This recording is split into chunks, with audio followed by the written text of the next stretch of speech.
नमस्कार वहिनी. मी राजूचा जिवलग मित्र.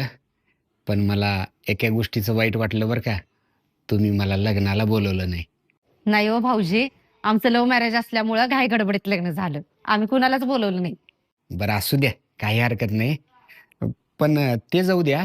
राजूनं मला आत्ताच फोन केला होता घरी ये म्हणून. राजू कुठे दिसच नाही गेलाय. अहो त्यांनी बाहेर गेलेत. येतील 5 मिनिटात. तुम्ही बसा, मी चहा ठेवते. आयला वहिनी कसला चाकरलेत राव. एवढ्या वेळात बासुंदी झाली असती. पण ते ठीक आहे. वहिनी तर चाकरलेली तर आणि हे भांड्याचा आवाज कुठे निवडलाय.